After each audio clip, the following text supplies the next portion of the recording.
Obviously, we head to Valpo. That's the plan this weekend for Thursday, Friday. Very excited about the weekend, what our girls were able to accomplish, and looking forward to the next challenge. Hi, Brad. Hey, Coach. How you doing today? I'm doing great. How you guys? Yeah, we're hanging in there like always, right? Amen. Just from your perspective, what really stood out the most about those two games this past week? And this could be a lot of things, holding Crompton scoreless that first game, the free throw shooting game two. Just, what were some of those kind of big takeaways from your standpoint of what you did against Illinois State? The first one that sticks out is we found a way against a good team, a well-coached team, to win two games that could have gone the other way. We were down in both games. I just love the resolve of our team, especially in game two when we were down 13, and we had the ability to come back and, played a great fourth quarter, and just fun to also see Bree Gunnels and how she played both games on both ends. We just talked to her about being aggressive. When she's aggressive, we feel that she's one of the better post players in our league, and I thought she did a great job. With being able to actually have games because of the schedule swap, how big was it to get that first back-to-back in and try to get that regular schedule going and know what those back-to-back days are going to be like moving forward? Well, it was important, and we have that advantage because Valpo didn't get that opportunity. It's different. I didn't think we handled it real well in the second game to start the first 5 minutes. But, it's something you learn from. It is really different, and we'll get more accustomed to it, but we know in the future it's not going to be around for too long. But at least we got a good start. We're 2-0, took care of home court, but now you got to go on the road, play at a place that we lost last year, and they have a better team than they did a year ago. Brad, expanding on the result of your team a little bit, having to switch gears as you had to, having your series canceled and then coming back and finding out you're playing Illinois State on such short notice, what does that say about your team? Well, it's about the veterans that we have, and when we came back from Christmas, we had a couple of great days of practice, and then we knew the Missouri State game was out, so we weren't going to play, but our kids were really staying hungry. I was really impressed with what we had done coming off a tough game at South Dakota State and coming off the Christmas break. But then it's just 2020-21 season. They say, okay, now you're playing Illinois State, who's a really good team. Both teams are about preparation, and just love the maturity of our kids. Our kids wanted to play, and when Coach Warren called the captains, they were like, let's play. We don't care. We're glad it was at home. We were fortunate there, but we just wanted to play. But I think it shows our maturity. We'll continue to get those young kids more minutes, and they'll get more comfortable. But they're going to now play their first conference road game. So we got to be led by our 4 seniors and our juniors and kind of go from there. Brad, when you talk about those younger players, it looked like both Emerson and Maya got off to great starts to their career and maybe hit a little bit of a lull here the past couple of games. How would you kind of assess where they're at now as you enter league play, and what's that next step for them that you want to see out on the court? Yeah, the next step is just making the next play, and I think you hit it really well. Both kids started out, especially offensively, shooting the ball really well, and shooting the ball is such a confidence thing.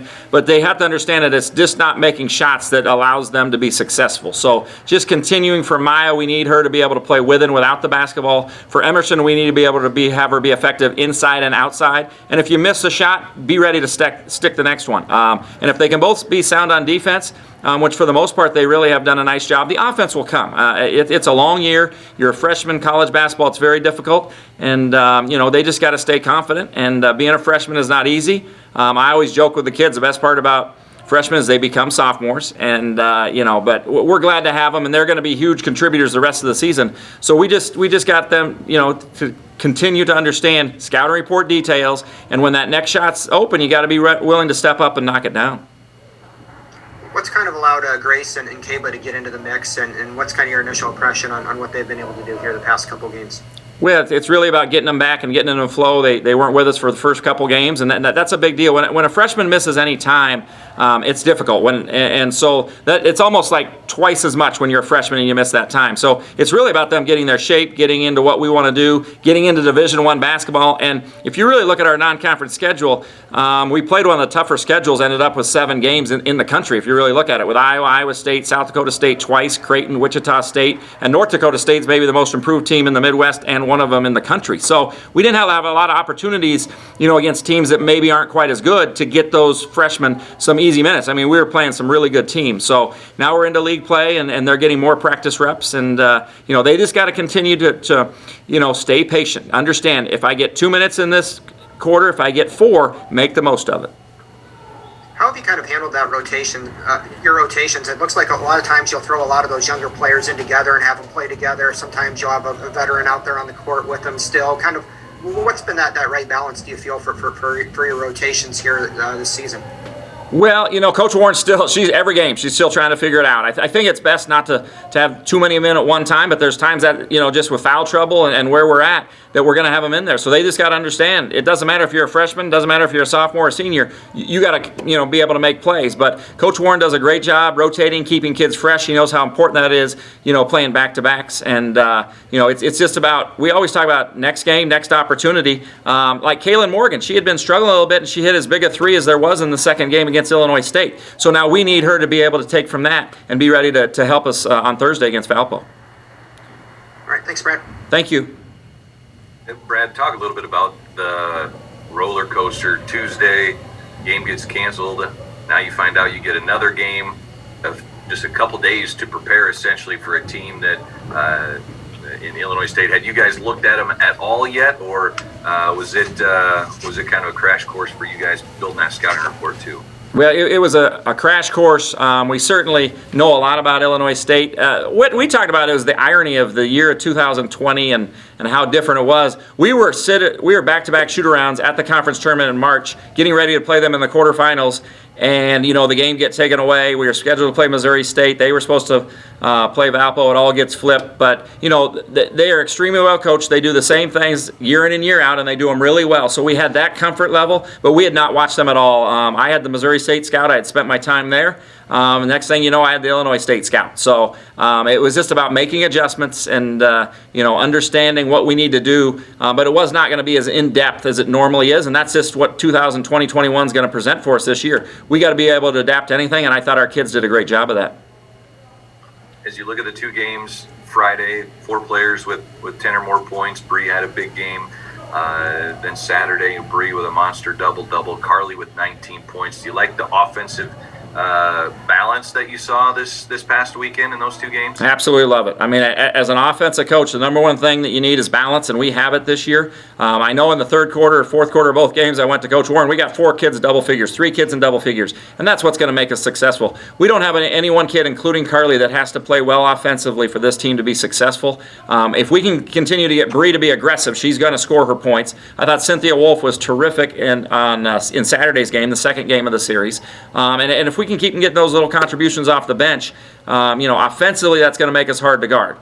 Because when you have to rely on 1 or 2 kids, it's easy for defense to take those kids away. So we absolutely love it. I thought Megan responded, making all our free throws down the stretch. And obviously Carly and Bree were pretty consistent both games. And Nicole Krager arguably hit the biggest 3 of the game. We're down 13. We're stagnant on offense, and she buries one in the right corner. So a lot of contributions, and we're going to need that against Valparaiso because they can really score the basketball.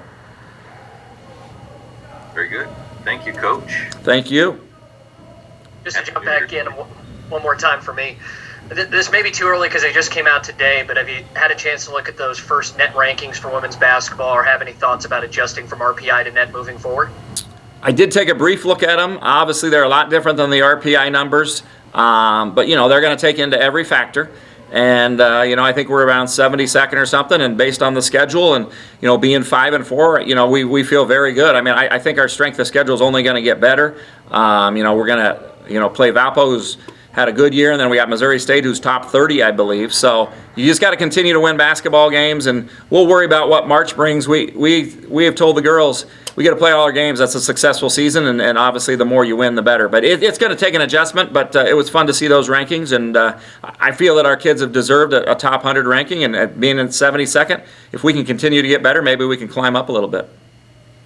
Are you going to manage to have some fun at Valparaiso without me around? Well, it's going to be really difficult, Chris, but, you have not been with us on the road. Not a lot of fun. You sit in your room the whole time, and you just got to, as the coaches, you got to continue to mentally prepare, and as the players, you just got to hope that they can continue to do a great job staying scouting report oriented, but, allowing their mind to be ready and their bodies be ready when they get the opportunity. But it's certainly a lot different this year on the road because you're in your hotel room pretty much the entire time. We eat our meals in the hotel room, so we'd not have the opportunity to watch you eat your cheeseburgers for pregame meal breakfast. No, it's different. And we'll miss having you, for your return to your alma mater, but we'll do our best to knock off the Crusaders. But they have a great basketball team, and we have a huge challenge ahead of us. Yeah, if it's safe, find a way to get some King Euros in there for me. King Euros. Okay, we will note that, and we will do our best. All right, safe travels and good luck. Hey, thank you very much.